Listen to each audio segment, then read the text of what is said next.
Hello student, एक बार फिर से आप सभी का स्वागत करते हैं इस वीडियो में, जिसमें आज हम आप लोगों को त्रिकोणमिति चैप्टर 8.1 का क्वेश्चन नंबर जो है 9, 10 और 11 कराएंगे इस वीडियो में। इससे पिछले 3 वीडियो में जो है हम लोग इस चैप्टर का यानी 8.1 का जो है बेसिक नंबर 1, 2, 3, 4, 5, 6, 7, 8 तक जो है कर चुके थे। अगर आप उस वीडियो को नहीं देखे हैं तो उस वीडियो का लिंक जो है आपको डिस्क्रिप्शन में मिल जाएगा, आप वो देख लेंगे। वो वीडियो देखने के बाद आपको इस वीडियो में पढ़ाया गया जो भी क्वेश्चन है 9, 10 और 11 बहुत अच्छे से क्लियरली आपको समझ में आएंगे, क्योंकि उस वीडियो में हम जो है आपको इस चैप्टर से संबंधित फार्मूला, बेसिक कंसेप्ट, कैसे PBH को हम लोग सेलेक्ट करते हैं, वो सारी चीज़ें जो है उस वीडियो में डिस्कस किया गया था। तो इस वीडियो में हम लोग देखेंगे क्वेश्चन नंबर है कुछ इस तरह से है कि त्रिभुज ABC में जिसका कोण B क्या है, समकोण है, B समकोण है और इसमें दिया है tan A बराबर 1/√3। तो निम्नलिखित का मान जो है ज्ञात कीजिए। एक में है sin A cos C plus cos A sin C और दो में है cos A cos C minus sin A sin C। यानी इस क्वेश्चन में एक त्रिभुज ABC है जिसका कोण B जो है समकोण है और इसमें tan A बराबर हम लोग को दिया है 1/√3 और हम लोग को वैल्यू फाइंड करना है। एक में जो है वो sin A cos C plus cos A sin C और दो में cos A cos C minus sin A sin C। तो हम लोग को कहा कि एक त्रिभुज ABC है जिसका कोण B समकोण है, तो हम लोग एक त्रिभुज जो है ABC बना लेंगे जिसके कोण B को हम लोग क्या रखेंगे, समकोण रखेंगे। तो इस तरह से B समकोण हो गया और A और C आपका अलग अलग दो कोण हो जाएंगे। इस तरह से त्रिभुज ABC कंप्लीट हुआ। और इस त्रिभुज में हम लोगों को दिया है, जब हम लोग इसका आंसर करेंगे तो इसमें हम लोग को दे रखा है यानी दिया है tan A बराबर 1/√3 और हम लोग जानते हैं कि tan जो होता है उसका फार्मूला P/B होता है, जिसके बारे में हम लोग इससे पिछले वीडियो में डिस्कस कर चुके हैं, आप उस वीडियो को देख सकते हैं। तो P/B और यहां से जो P का वैल्यू मिलेगा वो हम लोग को मिलेगा, लेकिन P और B जो वैल्यू मिलेगा वो किस कोण का मिलेगा, A का मिलेगा। इससे पिछले वाले वीडियो सब में हम लोग डिस्कस किए थे कि किस तरह से किसी कोण के अनुसार किसी त्रिभुज में लंब और आधार चेंज होते हैं, ठीक है। और कर्ण जो होता है वो तो 90 डिग्री के सामने होता है, फिक्स होता है। तो इसमें AC आपका क्या है, कर्ण है और किसी कोण के अनुसार उस कोण के हिसाब से आपका लंब और आधार वो क्या हो जाएगा, बदल जाएगा। तो इसमें जो है ये जो A एंगल है तो लंब और आधार का इस्तेमाल है तो किस कोण के लिए है, A के लिए है।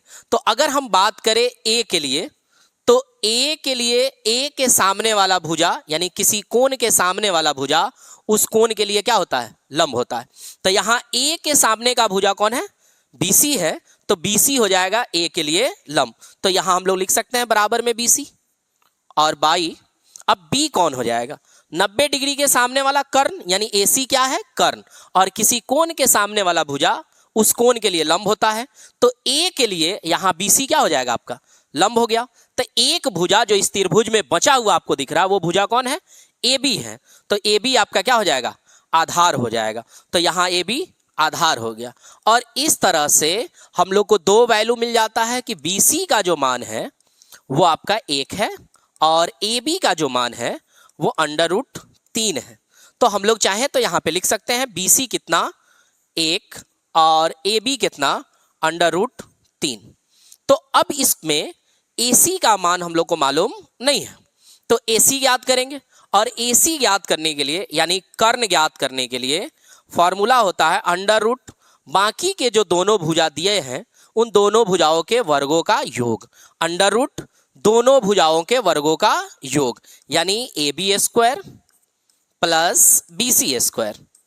तो यहाँ देखेंगे √ AB का मान यहाँ √3 है तो √3 का होल स्क्वायर प्लस BC का मान 1 का स्क्वायर, √3 का स्क्वायर यानी √3 का स्क्वायर यानी √3 का स्क्वायर, स्क्वायर से रूट जो होता है कैंसिल हो जाता है, ये स्क्वायर से रूट खत्म, तो आपको क्या मिलेगा 3 प्लस 1 का स्क्वायर 1 ही होता है।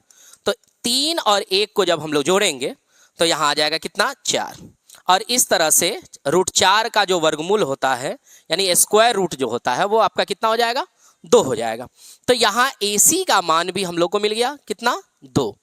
अब हम लोग क्वेश्चन को देखेंगे, इसमें जो ज्ञात करना है ये टोटल, इसमें हम लोग को जरूरी है साइन A का मान, फिर साइन C का मान, कॉस A का मान और कॉस C का मान। अगर इसमें भी देखा जाए ध्यान से तो उन्हीं वैल्यूओं का जो है जरूरत है, sine A, sine C, cos A, cos C।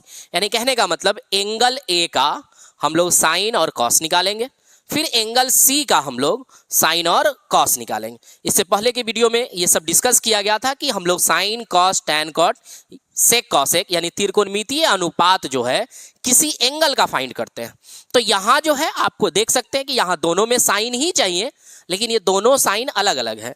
एक जगह पे आपको एंगल साइन का ये चाहिए और एक जगह आपको एंगल C का जो है साइन चाहिए। तो चलिए इस तरह से 4 मानों की इसमें जरूरत है, sine A, cos A, sine C, cos C।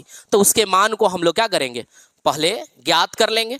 तो कुछ इस तरह से लिखेंगे साइन A बराबर, अब साइन का फॉर्मूला होता है P/H, तो लिख लेंगे P/H। लेकिन यहाँ क्या है, एंगल A के लिए P और H चाहिए।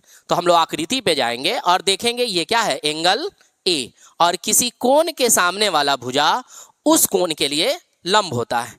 तो कोण के सामने A के सामने का भुजा कौन है, BC, तो BC लंब हो जाएगा, और बटा कर्ण चाहिए आपको, तो कर्ण जो होगा वो हमेशा 90 डिग्री के सामने वाला होगा, यानी कौन, AC। तो AC हो गया। इस तरह से BC का मान 1 और AC का मान आपका, इस तरह से BC का मान 1 और AC का मान आपका है 2। तो साइन A का मान आ गया 1/2। अब इसी तरह से हम लोग कॉस A ज्ञात करेंगे।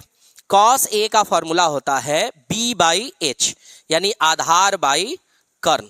तो अब देखेंगे A के लिए B, तो A के सामने वाला भुजा BC A के लिए लंब है, ये 90 डिग्री के सामने है तो कर्ण है। बचा हुआ भुजा AB है, तो AB क्या हो जाएगा, आधार हो जाएगा, किसके लिए, कोण A के लिए।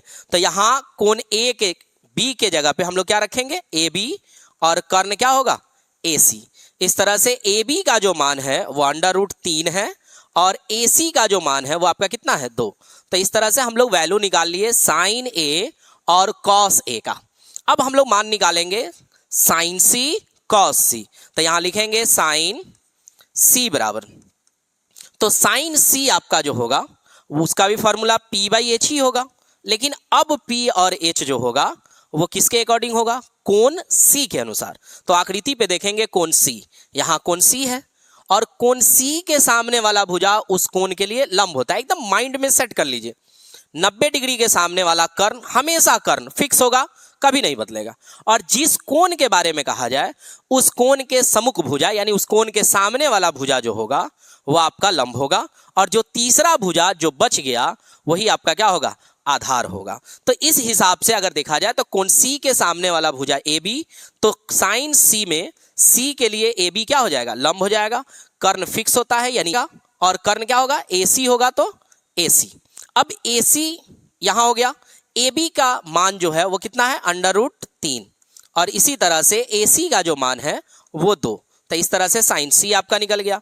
अब निकालेंगे कॉस C बराबर, तो कॉस C होगा B/H। B और H किसका चाहिए, C का, C के सामने वाला लंब ये कर्ण, तो बचा कौन, BC।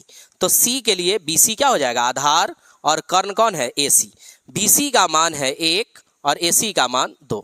तो इस तरह से हम लोग जो है चारों वैल्यू निकाल लिए। अब जो 1 नंबर क्वेश्चन है उसको हम लोग देखेंगे। ये 1 नंबर जो क्वेश्चन है वो क्या है, sine A cos C plus cos A sine C। तो हम लोग देखेंगे इस क्वेश्चन को। देखिए आपका जो 1 नंबर क्वेश्चन है यहां देख लेते हैं, 1 number sine A cos C plus cos A sine C। एक मिनट टैली कर लेते हैं हम लोग, sine A cos C plus cos A sine C। अब इसके मानों को हम लोग क्या करेंगे, इसमें रख देंगे।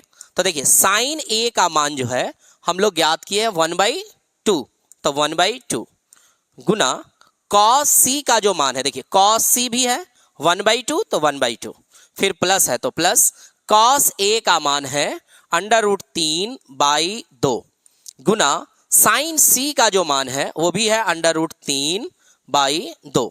अब यहां देखेंगे नियम के अनुसार पहले हम लोग गुना की क्रिया करेंगे, तो 1 से 1 में गुना करेंगे तो 1 और 2 से 2 में गुना करेंगे तो 4, फिर प्लस है तो प्लस √3 गुने √3 आपका सीधे आ जाएगा 3। आप याद रखें जब समान संख्या रूट के अंदर हो और उसी संख्या को सेम उसी संख्या से गुना किया जाए तो आपका 3 जो है बाहर आ जाएगा। जैसे आप अगर गुना करेंगे √3 और √3 में तो ये √9 आएगा और √9 का वर्गमूल 3 निकलेगा।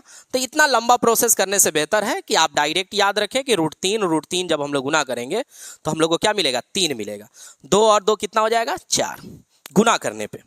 अब 4 और 4 का एलसीएम लेंगे तो ये आ जाएगा 4, 4 एकम 4 तो 1 एकम 1, फिर प्लस 4 एकम 4 तो 3 एकम 3। अब आगे देखेंगे 1 और 3 आपका हो जाएगा 4/4, कट के कितना आ गया 1। तो ये 1 आपका आंसर हो गया किस क्वेश्चन का, पहला नंबर क्वेश्चन का, यानी sign A cos C plus cos A sign सी का जो आंसर होगा वो आपका कितना हो जाएगा, 1 हो जाएगा। और इसी तरह से हम लोग देखेंगे जो इसका सेकेंड नंबर क्वेश्चन था। अब सेकेंड नंबर क्वेश्चन क्या है उसको भी देख लेते हैं। सेकेंड नंबर क्वेश्चन है cos A cos C minus sign A sign सी। तो देखिए हम लोग देखेंगे यहाँ कॉस ए सेकेंड नंबर है, cos A cos C minus sign A sign सी। अब इसके वैल्यू को हम लोग यहां पुट करेंगे।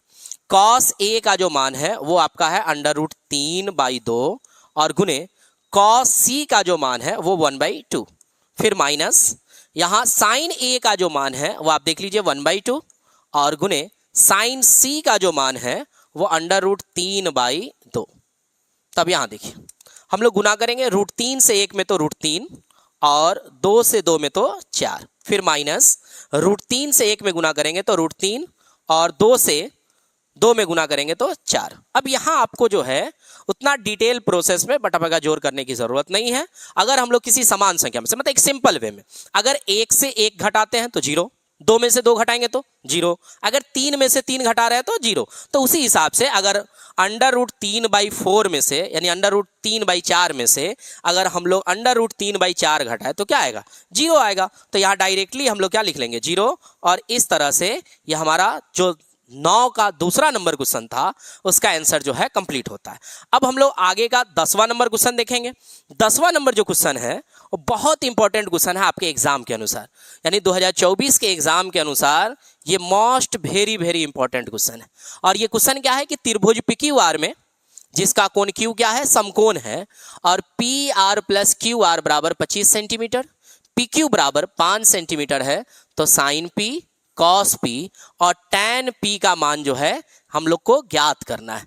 यानी इस क्वेश्चन में एक त्रिभुज PQR है जिसका कोण Q क्या है, समकोण है। तो हम लोग क्या करेंगे, एक त्रिभुज बना लेंगे PQR जिसके कोण Q को हम लोग क्या रखेंगे, समकोण रखेंगे। तो चलिए देखते हैं एक त्रिभुज PQR, एक त्रिभुज हम लोग बना लेंगे PQR जिसका कोण Q क्या रखेंगे हम लोग, समकोण रखेंगे। तो ये आपका P, ये Q और ये आपका क्या हो गया, R हो गया। और क्वेश्चन के अनुसार PQ का मान हम लोग को दिया है 5 सेंटीमीटर, तो यहां रख लेंगे 5 सेंटीमीटर, ठीक है। और आगे जो इसमें दिया है कि PR + QR बराबर 25 सेंटीमीटर। थोड़ा सा इस तरह के क्वेश्चन जो है उनके कंसेप्ट पे थोड़ा सा हम लोग बात कर लें। इसमें क्या है कि 3 भुजा है और एक भुजा का वैल्यू जो है हम लोग को दिया है और बाकी के जो 2 भुजा है उनके वैल्यू को जो है ऐड करके दिया है, यानी PR + QR बराबर दिया है 25 सेंटीमीटर। तो ये दोनों एक साथ इंक्लूडेड है और हम लोग ये नहीं कह सकते हैं कि PR कितना होगा और QR कितना होगा। तो ऐसे सिचुएशन में हम लोग क्या करते हैं, इन दोनों में से, अब ये प्लस करके ही नहीं, हो सकता है कि क्वेश्चन में आपको माइनस करके यहां दे दे, तो यहां पे हम लोग क्या करेंगे कि इन दोनों में से यानी PR या QR में से किसी एक को हम लोग कुछ मान लेंगे, x मान लेंगे, कोई चर ले लेंगे इसके जगह पे। तो हम लोग क्या करेंगे, सबसे पहले जब इसका आंसर करेंगे हम लोग तो जो जो इस क्वेश्चन में दिया है उसको हम लोग नोट कर लेंगे। जैसे दिया है आपको PR + QR बराबर 25 सेंटीमीटर, PQ बराबर 5 सेंटीमीटर, और यहां हम लोग क्या करेंगे, मान लेंगे, माना कि बताया है आपको थोड़ी देर पहले कि इन दोनों में से जिस भुजा को इच्छा हो आप कुछ मान लें। जैसे अगर हम मान लें क्यू आर बराबर एक्स, क्यू आर बराबर एक्स, ये हम लोग माने हैं। अब इसको अगर यहाँ रखा जाए तो ये हम लोग को मिल जाएगा, चूंकि P R plus Q R, sorry Q R के जगह पे हम लोग क्या रख लेंगे, एक्स रख लेंगे, और बराबर कितना 25, और यहाँ से पी आर का वैल्यू जो है हम लोग ज्ञात कर लेंगे। तो पी आर बराबर हो जाएगा 25 माइनस एक्स, इसको ले लेंगे इक्वेशन 1। देखिए ऐसा करने से हम लोग को फायदा क्या हुआ, फायदा ये हो गया कि पी क्यू का मान 5 सेंटीमीटर जो कि मिला हुआ है। और देखिए इस क्वेश्चन में थोड़ा सा बैक आते हैं हम लोग। इस क्वेश्चन में हम लोग को जो वैल्यू ज्ञात करना है वो साइन पी, कॉस पी और टैन पी है। अब साइन का वैल्यू निकालने के लिए कर्ण और लंब चाहिए, कॉस का निकालने के लिए आधार और कर्ण चाहिए, कुल मिला के लंब, कर्ण और आधार ये तीनों का तीनों हम लोग को चाहिए। तो यहाँ इस आकृति में तीनों भुजा का जो वैल्यू है वो हम लोग को मालूम होना चाहिए। अगर मालूम नहीं है तो हम लोग साइन पी, कॉस पी और टैन पी का मान ज्ञात नहीं कर सकते हैं। तो इन तीनों भुजा का मान हम लोग मालूम करने के लिए एक तो हम लोग को दिया है पी क्यू, और दूसरा जो है जो दिया है इक्वेशन वो इसमें क्या है कि पी आर और क्यू आर को ऐड करके दिया है। अब हम लोग इसको देख के ये नहीं बता सकते हैं कि पी आर का मान कितना है और क्यू आर का मान कितना है। तो इसके लिए ये है कि आप इन दोनों में से किसी एक को x मान लें, किसी भी एक को। आप पी आर को भी x ले सकते हैं, चाहे तो क्यू आर को भी x ले सकते हैं। हम जब बनाए हैं तो क्यू आर को क्या ले लिए, x। तो देखिए इससे क्या है कि क्यू आर का वैल्यू मिल गया, लेकिन किस रूप में मिला, x के रूप में। परफेक्ट वैल्यू नहीं मिला, लेकिन x के रूप में मिल गया कि क्यू आर का वैल्यू इतना होगा। और जब इसमें हम लोग क्यू आर के वैल्यू को x रख दिए और पी आर का वैल्यू ज्ञात कर लिए 25 माइनस एक्स, तो यहां से पी आर का भी वैल्यू मिल गया x के ही रूप में, लेकिन 25 माइनस एक्स मिल गया। तो अलग अलग एक वैल्यू मिल गया कि पी क्यू 5 सेंटीमीटर है, क्यू आर को हम लोग मान लिए थे x, और पी आर जो है इसी की सहायता से 25 माइनस एक्स आ गया। और इन तीनों भुजाओं में यानी एक समकोण त्रिभुज में ये कर्ण, अब बाकी दोनों भुजा जो है उसमें से कोई लंब होगा और कोई आधार होगा। इन तीनों भुजाओं में एक रिलेशन होता है, एक संबंध होता है, जिसको हम लोग पाइथागोरस प्रमेय के नाम से जानते हैं। तो पाइथागोरस का इस्तेमाल करके अगर हम लोग x का वैल्यू निकाल लें तो यहाँ x का वैल्यू रखेंगे तो क्यू आर का मान हो गया, फिर यहाँ x रखेंगे और उसको 25 में से घटा देंगे तो पी आर का मान हो जाएगा। तो इस तरह से हम लोग के पास तीनों भुजा का मान जो है परफेक्ट मिल जाएगा, और हम लोग आसानी से जो है साइन पी, कॉस पी और टैन पी का मान ज्ञात कर सकते हैं। देखिए कुछ इस तरह से इसको जो है हम लोग यहाँ लिखेंगे, चूंकि पाइथागोरस प्रमेय से, पाइथागोरस प्रमेय से। अब पाइथागोरस प्रमेय क्या है, तो पाइथागोरस प्रमेय है कि किसी त्रिभुज में कर्ण का वर्ग, तो इसमें कर्ण कौन है, पी आर का स्क्वायर, बराबर अन्य दो भुजाओं के वर्गों का योग। तो अन्य दो भुजा कौन हो गया, एक क्यू आर हो गया और एक पी क्यू हो गया। तो यहां लिखेंगे क्यू आर का वर्ग और प्लस पी क्यू का वर्ग, और इसके वैल्यू को जो है इसमें हम लोग रख देंगे जो जो हम लोग को मिला हुआ है। पी आर का वैल्यू जो है 25 माइनस एक्स है, एक्स ही की टर्म में है, उसी को रख देंगे 25 माइनस एक्स का होल स्क्वायर, बराबर क्यू आर का जो वैल्यू है आप देख लीजिए, हम लोग मान रखे हैं कितना एक्स, तो एक्स का स्क्वायर, और पी क्यू हम लोग को दिया है 5, तो 5 का स्क्वायर। अब यहां जब देखेंगे ये जो बना रहा है ये बन गया a माइनस बी का होल स्क्वायर, जो आप लोगों को मालूम होना चाहिए।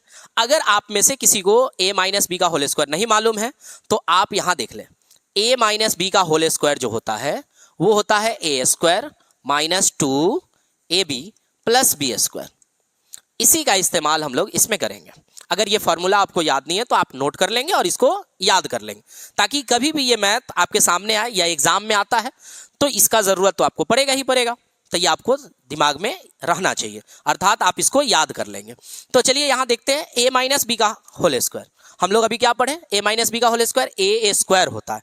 तो यहाँ देखिए अगर 25 को हम लोग a कहे और x को b कहे तो पहला होगा a स्क्वायर यानी 25 का स्क्वायर। तो हम लोग डायरेक्टली लिख सकते हैं 25 का स्क्वायर 625, फिर माइनस फॉर्मूला के अनुसार 2ab, तो 2 फॉर्मूला का हो गया।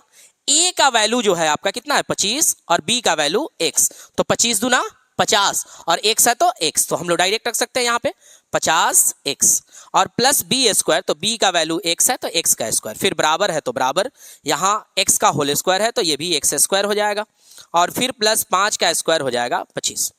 अब आप देखेंगे x स्क्वायर प्लस में इधर भी है और x स्क्वायर प्लस में इधर भी है। हम लोग चाहे तो इसको यहीं पे खत्म कर सकते हैं, हटा सकते हैं, थोड़ा सा आसान हो जाएगा। नहीं तो एक तरीका ये है कि एक तरफ प्लस है दूसरे तरफ जाएगा तो माइनस होगा, तो ऐसे भी घट के क्या हो जाएगा, खत्म हो जाएगा। तो भेजने के बजाय आप यहीं पे इसको क्या कर सकते हैं, कटा सकते हैं। अब यहां से देखेंगे -50x है, रहने देंगे, और बराबर 25 है तो 25, और ये 625 प्लस में इधर आएगा तो हो जाएगा 625 माइनस में आपका कितना हो जाएगा, इधर प्लस में है 625, इधर आएगा तो आपका माइनस में हो जाएगा 625। अब यहां से हम लोग और -50x बराबर आपका हो जाएगा, जब हम लोग -625 में से 25 प्लस 25 है, जब उसको घटाएंगे तो ये आ जाएगा -600। दोनों तरफ माइनस है तो माइनस से माइनस कैंसिल हो जाएगा, और इसलिए x बराबर 600 बाई आपका कितना हो जाएगा 50। अब यहां से जब आप इसको कटाएंगे 50 से 600 ये कट जाएगा 12 मरतबा। आप चाहे तो इसको डायरेक्ट कटा सकते हैं या आप छोटा छोटा जो है कटा सकते हैं। देखिए कैलकुलेशन वो आपके ऊपर डिपेंड करता है, आप जिस तरह से आप सक्षम हो कैलकुलेशन करने में, आप कैलकुलेशन को उस तरह से कर सकते हैं। तो यहाँ x का मान जो है कितना आ गया 12 आ गया, और इस तरह से हम लोग के पास देखिए x QR था जो x माने थे, और QR का मान कितना आ गया 12, तो QR यही है, इसका वैल्यू कितना आ गया 12 आ गया। अब उसके बाद इसी वैल्यू को यानी x के मान को अगर हम लोग समीकरण 1 में x के जगह पे रख दे तो हम लोग को मान मिल जाएगा किसका, PR का। एकदम आसानी से हो गया। तो इसी चीज को यहां हम लोग लिखेंगे समीकरण 1 में x का मान रखने पर, ठीक है। तो ये आपका आ जाएगा, इसलिए PR बराबर 25 माइनस x, यहां रख लेंगे 25 और माइनस x का मान 12, जब घटाएंगे तो ये कितना आ जाएगा 13। तो इस तरह से PR का मान भी आ गया हम लोग के पास 13, ठीक है। अब जब तीनों भुजा हम लोग को प्राप्त हो गया तो अब हम लोग आसानी से मान निकाल सकते हैं किसका, साइन P, कॉस P और tan P का। साइन P, कॉस P और tan P का मान, साइन P। अब साइन का जो फॉर्मूला होता है वो हो गया P/H। अब यहां P और H फिर से एंगल के अनुसार यानी P के अनुसार, तो देख लीजिए P के सामने वाला भुजा QR, तो QR जो है वो P के लिए क्या हो गया, लंब हो गया यानी P हो गया, और बटा ये 90 डिग्री के सामने है, तो 90 डिग्री के सामने वाला जो है PR वो आपका क्या हो गया, कर्ण हो गया। तो यहां लिख लेंगे PR, और अब वैल्यू देख लेंगे, QR का वैल्यू जो है यहां देख लेंगे, QR का वैल्यू जो है वो कितना है 12, तो यहां रख लेंगे हम लोग 12, और बटा PR का जो वैल्यू है वो कितना आया 13, तो यहां कितना रख लेंगे 13 रख लेंगे। तो इस तरह से साइन P, और इसी तरह से हम लोग कॉस P का मान निकालेंगे। कॉस P हो जाएगा B/H, और B का वैल्यू देखिए P के सामने वाला QR जो है लंब है, ये कर्ण है, तो आपका PQ क्या हो गया, आधार हो गया, तो यहां हो जाएगा PQ, और PQ बाई कर्ण आपका हो जाएगा PR। PQ का मान आप देखेंगे 5 है और PR का मान है 13, आप देख सकते हैं PQ का मान 5 और PR का मान कितना 13। अब इसमें एक और बच गया tan P, तो tan P जो है वो आपका P/B होगा, और P अभी हम लोग फाइंड किए हैं QR है, और B अभी हम लोग बताएं PQ है। तो आप देखेंगे QR का मान है 12 और PQ का मान है 5। तो इस तरह से आपका ये जो 10 नंबर क्वेश्चन है वो आपका क्या होता है, कंप्लीट हो गया। अब हम लोग देखेंगे 11 नंबर क्वेश्चन, जो इस चैप्टर का अंतिम क्वेश्चन है, और इस क्वेश्चन में हम लोगों को जो है सत्य और असत्य बताना है। यानी पूरा क्वेश्चन आपका कुछ इस प्रकार से है कि बताइए कि निम्नलिखित कथन सत्य है या असत्य है, कारण सहित अपने उत्तर की पुष्टि कीजिए। मतलब आप इसका रीजन भी बताएंगे कि क्यों सत्य है और क्यों जो है असत्य है। तो देखिए पहला नंबर जो क्वेश्चन है वो ये है कि tan A का मान सदा 1 से कम होता है। तो देखिए थोड़ा सा हम लोग देखेंगे कि tan का जो फॉर्मूला है वो क्या होता है। तो tan जो है आपका, यहां देख लेते हैं, tan A जो होगा यानी किसी भी कोण के लिए तो वो होता है P/B। और एक समकोण त्रिभुज में अगर हम लोग के पास कोई समकोण त्रिभुज हो, सपोज यहां A है, तो A के सामने वाला भुजा P हो जाएगा, ये 90 डिग्री के सामने है तो ये H होगा और ये B होगा। तो कहा जाता है कि एक समकोण त्रिभुज में जो कर्ण होगा यानी जो आपको 90 डिग्री के सामने वाला भुजा होगा वो सबसे बड़ा भुजा होगा। तो यहां जो ये आपका जो H है ये सबसे बड़ा होगा, और बाकी जो लंब और आधार जो है उसमें से कोई भी बड़ा और कोई भी जो है छोटा हो सकता है। लेकिन यहां क्या कह रहा है कि tan A का मान सदैव 1 से कम होता है। सदैव का मतलब हो गया हमेशा। क्या tan a का मान निकालेंगे वो हमेशा 1 से कम होगा, तो ये क्या है, असत्य है, हमेशा 1 से कम नहीं होगा। अब क्यों नहीं होगा, आप देखिए जैसे tan होता है p/b, अगर p बड़ा है b से तो 1 से मान बड़ा होगा। जैसे मान लेते हैं कि p 5 है और b 4 है, तो जब इसको हम लोग भाग देंगे, यानी 5 में जब 4 से हम लोग भाग देंगे तो 1 पॉइंट समथिंग आएगा, तो क्या आ गया, 1 से बड़ा आ गया। फिर उसके बाद अगर मान लेते हैं कि किसी में अगर ये p आपका जो है 4 हो और b आपका 5 हो, ऐसा हो सकता है, क्योंकि लंब और आधार दोनों में कोई भी बड़ा हो सकता है और कोई भी छोटा हो सकता है। तो अगर tan का मान निकाल रहे हैं, p बड़ा है तो 1 से बड़ा आएगा, अगर b बड़ा है तो 1 से छोटा आएगा, अगर दोनों बराबर है तो 1 आएगा। तो क्या tan का मान हमेशा 1 हो सकता है, तो नहीं हो सकता है, तो ये आपका क्या है, असत्य है। क्या हो गया, असत्य हो गया। ठीक है, अब इसी का दूसरा नंबर देखते हैं। जो दूसरा नंबर है वो देखिए, कोण a के किसी मान के लिए सेक a बराबर क्या 12/5 हो सकता है। तो हम लोग देखते हैं सेक का फॉर्मूला क्या होता है, h/b होता है। तो यहाँ h 12 है और b कितना है, 5, तो ऐसा हो सकता है क्योंकि कर्ण बड़ा है और आधार क्या है, छोटा है, जो कि हमेशा होगा। एक समकोण त्रिभुज में हमेशा याद रखिए कि कर्ण सबसे बड़ा भुजा और बाकी के दोनों भुजा कर्ण से क्या होंगे, कम होंगे। तो उस हिसाब से यहाँ सेक का मान ऐसा हो सकता है, तो ये आपका क्या है, सत्य है।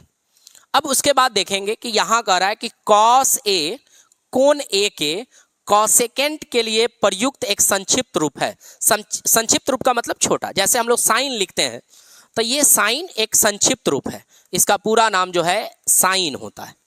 और जैसे हम लोग कॉस लिखते हैं तो कॉस एक संक्षिप्त रूप है, इसका पूरा नाम कोसाइन होता है। उसी तरह से टैन लिखते हैं और टैन का पूरा नाम टैंजेंट होता है। उसी तरह से कॉट लिखते हैं और कॉट का पूरा नाम कोटैंजेंट होता है। ठीक है, सेक लिखते हैं, उसका पूरा नाम सेकंट होता है, और कॉसेक लिखते हैं, उसका पूरा नाम कोसेकंट होता है। अब आप देख सकते हैं कॉसेकेंट का संक्षिप्त रूप कौन है, कोसेक। लेकिन यहां क्या कह रहा है कि कॉस ए कोण ए के लिए कॉसेकेंट का प्रयुक्त एक संक्षिप्त रूप है, नहीं, कॉसेकेंट का संक्षिप्त रूप कौन है, कोसेक है। लेकिन यहां क्या दे रहा है, कॉस दे रहा है, तो ये कथन क्या है, असत्य है। फिर अगला देखेंगे इसका 4 नंबर, ये कह रहा है कि कॉट ए कॉट और ए का गुणनफल होता है, तो नहीं होता है, ये भी आपका क्या है, असत्य है। ये क्यों गुणनफल नहीं होता है, क्योंकि हम लोग किसी कोण के आधार और लंब के अनुपात को कॉट कहते हैं, कॉट से डिनोट करते हैं, कॉट से सूचित करते हैं, ना कि उस कोण के साथ कॉट क्या होता है, गुना होता है। तो इस हिसाब से ये आपका क्या है, असत्य है। फिर कह रहा है 5 में कि किसी भी कोण थीटा के लिए साइन थीटा बराबर 4/3 हो सकता है। तो चलिए साइन देखते हैं, साइन का क्या फॉर्मूला होता है, p/h होता है। हो, यहाँ h का मान क्या है, 3, और h जो होगा वो लंब से छोटा तो हो नहीं सकता है, तो यहाँ h का जो मान है वो क्या है, p से छोटा है, यानी लंब से छोटा कर्ण, जो कि हो ही नहीं सकता है, तो ये भी क्या है, असत्य है। तो इसमें जो है आपका सिर्फ एक ही जो है सत्य है और बाकी सब क्या है, असत्य है। तो आपका 8.1 जो है टोटली जो है आपका कंप्लीट होता है। और इस वीडियो में इतना ही है।